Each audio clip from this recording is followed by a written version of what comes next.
आज आपण नेहमीपेक्षा वेगळ्या पद्धतीने सुपर सॉफ्ट असा तिरंगी ढोकळा कसा बनवायचा हे पाहणार आहोत.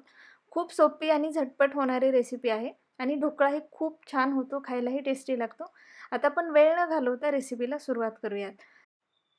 त्यासाठी एका भांड्यामध्ये आपल्याला 1.5 कप एवढा रवा घ्यायचा आहे आणि त्यामध्ये आपल्याला रव्याच्या अर्ध म्हणजे 3/4 कप एवढं दही घालायचं आहे. यासोबतच चवीप्रमाणे मीठ घालूया त्यामध्ये. साधारण अर्धा टीस्पून एवढं मीठ घालते मी. आता हे सगळं आपल्याला व्यवस्थित मिक्स करून घ्यायचं. या पद्धतीने याला व्यवस्थित मिक्स करायचं. गरज वाटली तर आणखी थोडंसं दही किंवा 1-2 टेबलस्पून तुम्ही यामध्ये पाणी घालू शकता. कारण रवा किती जाड किंवा बारीक आहे त्यानुसार थोडंसं प्रमाण दह्याचं कमी जास्तही लागू शकतं आपल्याला. तर या पद्धतीने याला व्यवस्थित आपल्याला मिक्स करून घ्यायचं आहे आणि या पद्धतीने पीठ आपलं हे तयार व्हायला हवं.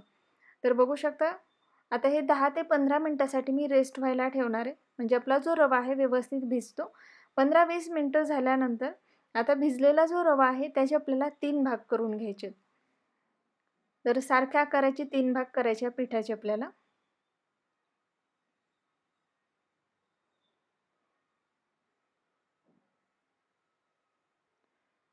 आता यातले जे 2 भाग आहेत ते आपण वेगवेगळे काढून ठेवूयात आणि एक भाग याच भांड्यामध्ये असाच ठेवूयात.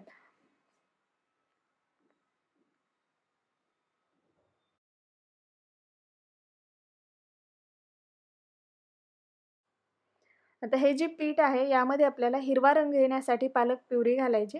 तर पालक व्यवस्थित ब्लँच करून घ्यायचा आणि मग त्याची एकदम फाईन प्युरी तयार करून घ्यायची आणि मगच ती यामध्ये घालायची. तर त्याचं प्रमाण तुम्ही आवडीनुसार कमी जास्त घेऊ शकता आणि पालक कच्चा न वापरता व्यवस्थित ब्लँच करायचा आहे आणि मगच त्याची एकदम फाईन प्युरी करायची आणि मग ती घालायची. जर तुम्ही कच्चा पालक जर घेतला, त्याची प्युरी करून जर घेतली, तर त्याचा जो रॉ फ्लेवर असतो, कच्चा फ्लेवर असतो, तो आपल्या ढोकळ्यामध्ये येईल आणि ढोकळा चांगला लागणार नाही. त्यामुळे व्यवस्थित ब्लँच करून घ्या. तर पालक कसा ब्लँच करायचा हे मी पालक पनीरची जी आपली रेसिपी आहे त्यामध्ये डिटेल दाखवलेलं आहे. त्याची लिंकही मी तुम्हाला डिस्क्रिप्शनमध्ये देते. आता हे व्यवस्थित मी मिक्स करून घेतले. आता आपल्या ढोकळ्याला टेस्टी बनवण्यासाठी मी यामध्ये चिंग्सची ड्रॅगन फायर चटणी वापरणार आहे. ज्यामुळे आपला जो ढोकळा आहे त्याला टेस्ट खूप छान येते आणि पालकसोबत त्याचं कॉम्बिनेशन हे खूप मस्त लागतं. आता त्यासाठी यामध्ये मी साधारण 2 ते 2.5 चमचे एवढं ही ड्रॅगन फायर चटणी घालणार आहे. तर याचं जे प्रमाण आहे तुम्हाला किती तिखट आवडतं त्यानुसार कमी जास्तही घेऊ शकता. कारण ही चटणी झणझणीत आहे. आता हे मिक्स करून घेते आणि गरज वाटली तर यामध्ये थोडंसं आपल्याला पाणी घालायचं आणि रेग्युलर आपला जसा ढोकळा असतो त्या पद्धतीचं आपल्याला याचं बॅटर तयार करून घ्यायचं आहे. तर थोडंसं पाणीही घातलेलं मी यामध्ये. तर बघू शकता हे व्यवस्थित मिक्स करून घेतले. तर या पद्धतीचंच बॅटर आपल्याला तयार करायचं आहे. रंगही खूप छान आलेला आहे. आता सगळ्यात शेवटी यामध्ये आपल्याला पाव टीस्पून एवढा खाण्याचा सोडा घालायचा आहे आणि पुन्हा याला मिक्स करून घ्यायचं आहे. सोडा घालून याला व्यवस्थित मी मिक्स करून घेतले. आता सोडा घातल्याच्या नंतर आपल्याला हे बॅटर पटकन आपल्याला स्टीम व्हायला ठेवायचं. असंच जर ठेवलं खूप वेळ तर ढोकळा स्पॉन्जी होणार नाही. आता ज्या भांड्यामध्ये आपल्याला ढोकळा बनवायचा त्याला अगोदरच ऑइल ग्रीसिंग करून ठेवायचं. इथे मी केक टिन घेतलेला, त्याला व्यवस्थित ऑइल ग्रीसिंग करून घेतले. तर त्यामध्ये हे बॅटर घालायचं आणि पटकन आपल्याला त्याला स्टीम व्हायला ठेवायचं. स्टीम करण्यासाठी मी कढईमध्ये अगोदरच पाणी गरम करायला ठेवले होतं. त्यामध्ये पटकन हे भांडं ठेवायचे. गॅसची फ्लेम मीडियम ठेवायची आणि याला 5 मिनिटं आपल्याला स्टीम करून घ्यायचं आहे.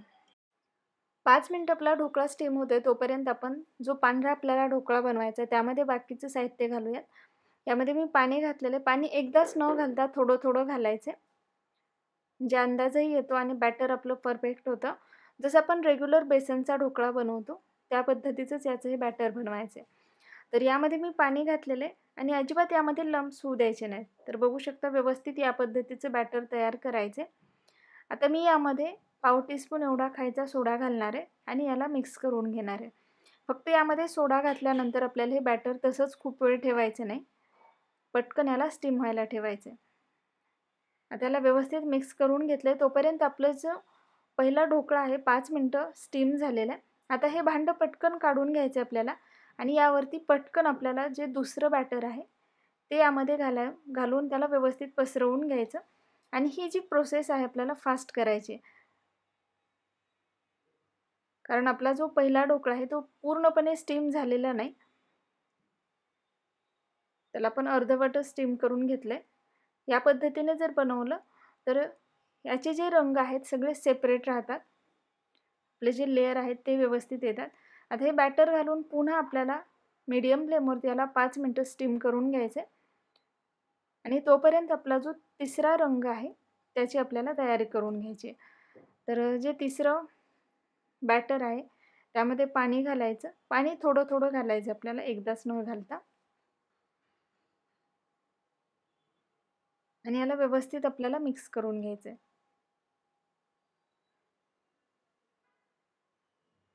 तर या पद्धतीचं बॅटर आपलं तयार झालेलं आहे. आता आपण तिसरा लेयर छान टेस्टी बनवण्यासाठी यामध्ये मी घालणार आहे चिंग्सची शेजवान चटणी, ज्यामुळे आपला जो ढोकळा आहे खायला तर टेस्टी लागतोच, पण याला रंगही खूप छान येतो. त्यामध्ये कुठलाही दुसरा आर्टिफिशियल कलर वापरण्याची गरज नाही. तर तुम्हाला किती तिखट हवं आहे किंवा याचा जो रंग आहे किती डार्क किंवा लाईट हवा आहे त्यानुसार तुम्ही चटणीचं प्रमाण घेऊ शकता. आता याला व्यवस्थित आपल्याला मिक्स करून घ्यायचं. यामध्ये मी आणखी थोडी चटणी घालते आणि थोडंसं पाणी घालते. तर बघू शकता तुम्ही, यामुळे रंग खूप छान आलेला आहे याला.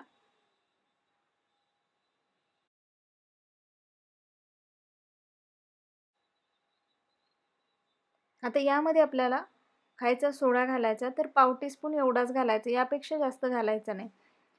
सोडा घालून याला व्यवस्थित मिक्स करून घ्यायचे. हे मिक्स झालेलं आहे तोपर्यंत यालाही 5 मिनिटं झालेले आहेत. आपण काढून घेऊयात आणि यावरती आपल्याला जो आपला तिसरा लेयर आहे तो यावरती, ते बॅटर यावरती आपण टाकून घेऊयात. तर अगोदर सांगितल्याप्रमाणे ही प्रोसेस खूप फास्ट करायची आपल्याला. जर तुम्ही तसंच हे खूप जास्त वेळ ठेवलं बॅटर किंवा जो अर्धवट स्टीम झालेला ढोकळा, तर पुन्हा ढोकळा व्यवस्थित होणार नाही. त्यामुळे हे खूप फास्ट करून घ्यायचं आहे. आता हे यामध्ये ठेवायचं आपल्याला आणि पुन्हा याला मीडियम फ्लेमवरती 10 मिनिटं स्टीम करून घ्यायचे. तर 10-12 मिनिटं पुन्हा झालेली आहेत. गॅस बंद केलेला आहे. आपला ढोकळा छान तयार झालेला आहे. आता व्यवस्थित स्टीम झालेला आहे. हवं तर तुम्ही चेक करू शकता टूथपिकने. 10 मिनिटानंतर काढून घ्यायचा आणि याला गार करून घ्यायचे. ढोकळा गार झाला की आपल्याला याला काढून घ्यायचे. तर आपला जो ढोकळा आहे थोडासा गार झालेला आहे, पूर्णपणे गार झालेला नाही अजून. तर वेळ असेल तर तुम्ही याला पूर्णपणे गार होऊ द्या आणि मगच काढा. तर इथे मी याला थोडंसं गरम असतानाच काढून घेतलेले बघू शकता. खूप स्पॉन्जी असा आपला ढोकळा तयार झालेला आहे. यातले जे तिन्ही लेयर आहेत छान सेपरेट आहेत. अजिबात तिन्ही रंग एकमेकांमध्ये मर्ज झालेले नाहीत आणि खूप मस्त असा आपला ढोकळा तयार झालेला आहे. तर हा जो ढोकळा आहे तुम्ही तसाही खाऊ शकता. यासोबत तुम्हाला कुठली चटणी नसेल तरीसुद्धा हा तुम्ही ढोकळा खाऊ शकता. कारण यामध्ये आपण चिंग्सची ड्रॅगन फायर चटणी वापरलेली आहे, शेजवान चटणी वापरलेली आहे. त्यामुळे तसाही हा ढोकळा खूप टेस्टी लागतो. किंवा त्या ज्या चटण्या आहेत तुम्ही यासोबत डिप म्हणून सुद्धा खाऊ शकता, खूप छान लागतात. किंवा तुम्ही यासोबत जी आपण चिंचगुळाची चटणी बनवतो ती सुद्धा खाऊ शकता. तर पाहू शकता खूप मस्त आपला तिरंगी ढोकळा इथे तयार झालेला आहे. खूप स्पॉन्जी आहे. प्रत्येक यातले जे लेयर आहेत सारख्या जाडीचे आहेत, त्यामुळे दिसायला खूप मस्त दिसतोय. आता याला मी फोडणी करून घेणार आहे. त्यासाठी तेल गरम करून त्यामध्ये भरपूर मोहरी घातली आणि त्याची फोडणी मी यावरती घालते. तर तुम्ही फोडणीमध्ये हिरवी मिरची, तीळ यासोबतच कढीपत्ता घालू शकता. तर फोडणी झालेली आहे बघू शकता आणि खूप मस्त भरपूर स्पॉन्जी आणि खायला टेस्टी असा आपला तिरंगी ढोकळा तयार झालेला आहे. तर करून पहा व्हिडिओ. जर तुम्हाला आवडला असेल तर व्हिडिओला लाईक, शेअर आणि चॅनलला सबस्क्राईब करायला विसरू नका. आणि सगळ्यात महत्त्वाचं म्हणजे तुमच्या कमेंट्स नक्की कळवा.